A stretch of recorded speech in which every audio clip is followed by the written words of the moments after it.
Hey everybody, my name is Stephen Murphy. I'm an associate professor in the Department of Environmental Health Sciences at the Celia Weatherhead School of Public Health and Tropical Medicine at Tulane University. I'm the director of the Center for Applied Environmental Public Health and the director of the MS degree in health security. And today, we're going to talk a little bit about an important piece of emergency preparedness, especially in this part of the country, hurricane preparedness. I often get asked what I do for an emergency and what I would advise others to do. But nothing is going to be the same. It's all individualized.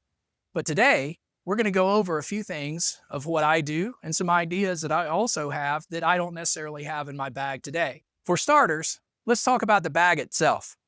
There are lots of pre-made emergency preparedness bags, and they come with a lot of generic standard equipment or standard things that you might need in an emergency that you might not often think about.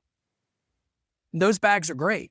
And they're easy to throw in your car. You can keep them. I have one right here. That's a car bag. And that's something that you can keep in your car at all times. If you were to leave for an emergency, you would have something there for you. But let's talk about the bag itself. The backpack, emergency go bag, I think needs to be something that is comfortable for you to wear. And I'll show you mine. So mine is more of a larger hiking backpack. Now, there's two reasons for this.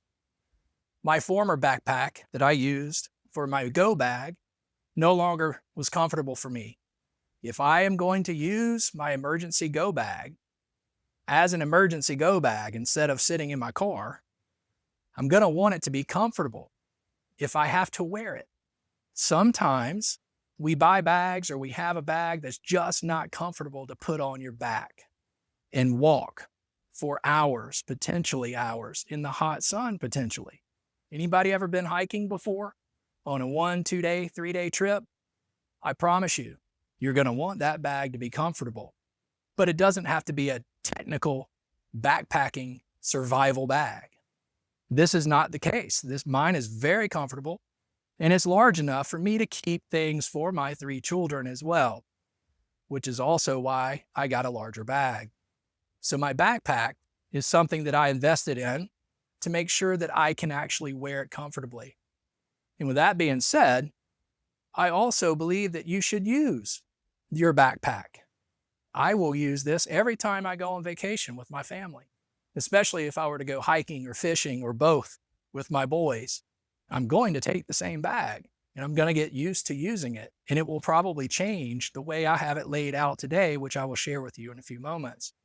I think it's very important to get used to this guy because it's not something that sits on a shelf.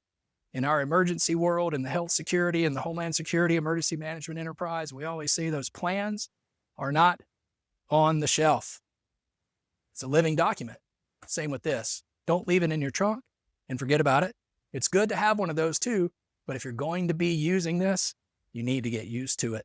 So today, I am going to show you what's in my new bag. The bag that I have only just purchased for this season. Coincidentally, my oldest son is actually at camp right now. And guess what bag he has? My old bag. It's been retired and handed down because, again, it doesn't serve the purpose I need it to. So today we're going to go through this bag and I'm going to show you a few things in it. All right, enough about the bag itself. Let's get into this thing. In my top pouch here, which I'll probably rearrange at some point, but today I've got a new battery pack that I have not used yet, but I will be taking an extra battery source with me. Got a headlamp. I keep 2 of them, and I'll show you the other one. The reason I do is because I know one of my children is also going to want to wear one. These are very handy. Keep your hands free when you need light. Tissue. Usually in the summer is when we evacuate for anything. And I'm not talking about a survival backpack, a tactical need. I'm not talking about a wilderness survival for months at a time in the wilderness. I'm talking about the comfort things that we need in our backpack from a day-to-day perspective. Anybody have allergies? I bet they're worse in the spring and summer than they are in the winter. Tissue's pretty important, and it's pretty light, not very much space taken up by tissue. Here we have easy grab, duct tape. And if anybody has any questions about why you need duct tape, I don't think we need to go there. I think we understand the utility of duct tape. It's not something you need every day, but that's a small piece of duct tape there. Very useful. I also have this interesting little tool here. When we evacuate in the summertime, or when we go hiking, camping in the summertime, for example, ticks. I think it's important. We're in the environmental health sciences department, and we have a lot to do with One Health, and we have a lot to do with emergency preparedness, but tick-borne diseases are pretty real, and I think removing ticks is an important piece to understand what to do and how to do it, and this tool will help you do that. In the summertime, we tend to get sunburned. Chapstick for your lips, but also sunscreen for your lips. Pretty important. So a koozie. We always like to keep our drinks cold, whatever that drink may be, but I throw one in my bag. My kids and I catch them at Mardi Gras parades here in New Orleans. Why not throw one in your bag? It doesn't take up much space. It's a comfort thing, but it's an easy grab. And in this little protective case, I have an old school compass just in case I don't have access to my phone. We all know what our phone does, and we all know how Siri or any GPS related mechanism might be overwhelmed during an emergency. Let's remember how to use a compass. It's really important, but I keep it protected in that case. That's all that's in my top bag, grab bag here. Let's look in this case. Summertime. Bug protectant. Really important. Regardless of where you go, remember, I use my bag, or I'm going to use my bag as it exists today. I used my previous bag on all kinds of camping and getaways with my family. I always needed this. You're going to need this. On that same token, something safe for kids as well. Doesn't mean it's only for kids. Adults can also use this. Very important. Don't want to get sunburned. Don't want to be exposed to the sun for too long. Very easy to pack in your bag. And on that sun protective note, always store a cap in here. In addition to my ball cap, baseball hat, I have a sun protective hat too, just in case. Now this cinches down, so my children can also throw this on their head if they need to. And another piece of protective equipment is gloves. If you ever had to move debris for any reason whatsoever in and around your home, on the roadway, whatever crisis you're getting away from, you might need these. Not an expensive piece, couple of bucks, Home Depot and Lowe's. So that's one side pocket. The other side pocket, I dedicated to my dog. We evacuate for hurricanes, primarily in this city, and you might evacuate for weather-related situations. I've got a golden retriever, and I think it's the only retriever that doesn't retrieve. He's a little anxious during thunderstorms, which are typically associated with hurricanes and or tornadoes. So we have his calming medication here wrapped in a bag so it doesn't get wet. His leash. You're always going to want to take him for a walk. You need to take him for a walk. This will also help, as we all know. No reason not to have an extra leash. And if we ever get to a point where we're not moving very much and we've reached our destination, or at least a temporary destination, I always carry this. This is more of a dog run that you can affix to any type, maybe your bumper, your trailer hitch, maybe even a somewhat larger tree. Maybe not too large, might be too big. But nonetheless, this will help keep the dog out in the wilderness and safe as well. So on the back of my bag, I've got my hat. I also have this tool here that you can clip onto your bag here. It's got a compass as well, but this is also rope. If you've ever been camping and didn't need rope, I'd be surprised. And also, in that same token, this is a very helpful weatherproof knot guide. It tells you how to tie certain knots to help you secure anything and everything during harsh weather or just everyday use.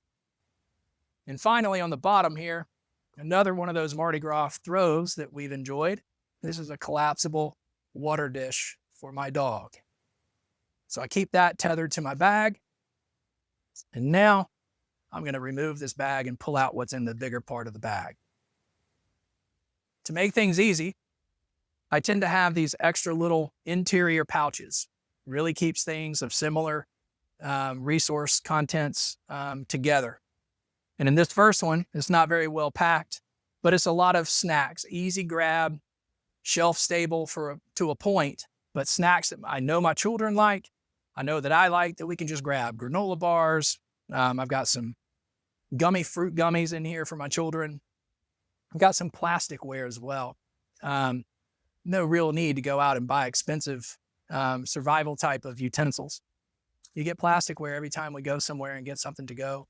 Use them. Don't just throw them away. Reuse them. So this is a quick grab snack pack for us. Here we have light sticks. Now these are a chemical reaction that produce light for an extended period of time. These are a little larger. You might have some about half this size that work just as well. I happen to have these from an older project, so I'm going to throw them in my bag. Keep them wrapped up, keep them protected. They'll provide you light for at least 12 hours. Okay, the essentials. In this bag, I tend to keep my water and more long-term shelf-stable food. You can see we've got water here. We all know we need a lot of water. I need about 1 gallon a day per person. I have this refill bladder here that's got a filter built into the spigot that can run several hundred gallons of water through it. And this is very helpful if you were to come across a water source that you weren't so sure during an emergency situation. If the water supply has been compromised, this would purify the water from a bacterial perspective. You can also use this in streams, which is predominantly where this is marketed, on camping and hiking trips.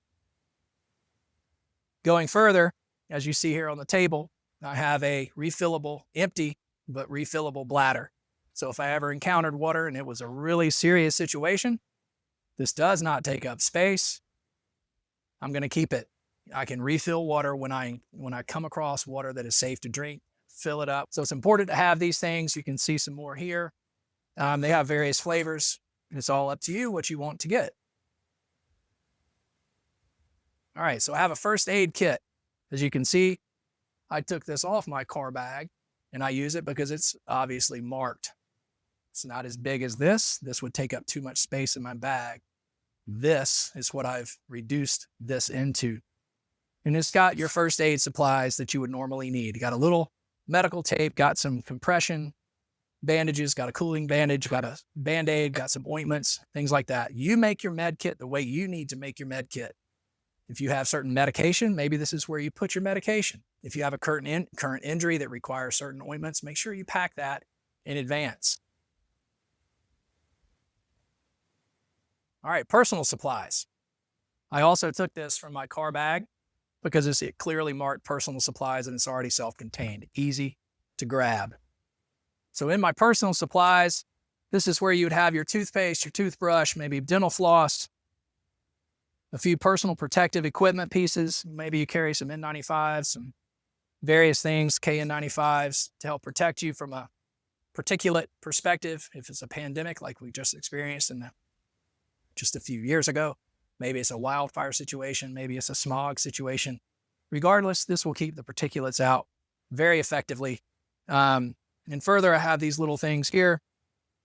What they do is they swell up in water and they will cool off, and you can put them around your neck and they will keep you cool. They will dry up and you can reuse them again. I've used these since 1996, this very one. Obviously not this very one because it's packed, but I've used another one that's just like it. All right, so in this separate compartment here is where I keep an extra change of clothes. I never unpack it until hurricane season's over. I freshen it up, put another change of clothes in there. It never fails that in the summer, it's either raining or it's very hot and you're gonna want a change of clothes. All right, final bag here. I'll show you what's in this one. More personal protective equipment, a little more personal things. We have various masks here. We even have the non-medical, just surgical masks in case there is a lot of dust or whatever that you're near. Never hurts. These are very thin, very easy to pack. We have an emergency blanket. Never know. I've always mentioned that we're in the summer when we tend to evacuate and need our go bags, but you never know what you're going to experience. And this thing is so small There's no reason not to put one in your bag. These will keep you warm if you ever needed it. Ponchos. I have several because I have several people I need to be caring for. Again, very, very compact. No need to not throw these in your bag. Some folks tend to use what they have as well, and I tend to keep this one in my car regardless. It's not quite as compact as you can see. But regardless, keep this in the car, keep this in my go bag. I still have plenty for my family if we ever needed it. And one final thing here, in this portion of the bag is a tent, tube tent. If you ever needed shelter really quick, just string this up. It never hurts to have it. I've never had to use it, thank goodness. But regardless, look how slim and compact it is. There's no reason not to throw that in the back of your bag. Now, on the front of my bag is an extra pocket. In this pocket is where I keep some other quick grab items. I keep a lot of things that I can attach or tighten down and close up. Any type of thing like that, I've always encountered a need for this regardless of where I am, regardless of the situation. These tie downs are really useful. And again, it doesn't take up much space and they're extremely light, so it's not weighing me down. In this protective bag box here, I have some things that need to be protected a little bit as well. And you can see, this is my fire starting kit. I have matches and waterproof bags. I have a fire starter, flint starter here. But regardless, you're going to want a way to keep these clean, keep these safe. You're going to want a way to start a fire as well. Have a notebook. You never know when you might need to write things down. Pen, very easy to store in your bag. Battery operated radio for the weather updates and whatever information you need. And along that lines, you've got to have batteries for everything that you need a battery for. And I have them in a secure place with another flashlight here, which is also rechargeable. In this area too, I have playing cards. Sounds really silly. We're not playing anything more than just occupying our minds. During a moment of crisis, everybody is kind of stressful. Everybody's not really comfortable. Playing cards go a long way. And in this same token, I always pack Uno. For my kids, we always play Uno. It's a very simple game that we can occupy our time with. Now, let's see, one more item in here. And that is a bag collection of multi-tools. It's got various clippers. It's got various knives. It's got various pliers, screwdrivers. Just keep this in a bag separately. It's a little bit heavier, so I don't keep it in my grab bag because it tends to weigh that section of the bag down. I put it in the bottom here, but I do keep it in this bag for me to find it very quickly if I ever needed it. On the front of my bag, I'll show you, I always keep a quick grab flashlight, another little light that you can use, and a whistle. You never know when you need a whistle. Whistles are often used to alarm people that you can't necessarily reach otherwise. These whistles are loud, much louder than your voice. They carry much further than your voice if you ever needed help or if you ever needed to get someone's attention for any reason. These whistles are very loud and will be very efficient. So keep it handy, keep it at arm's reach. And also my hand sanitizer as well to clean my hands.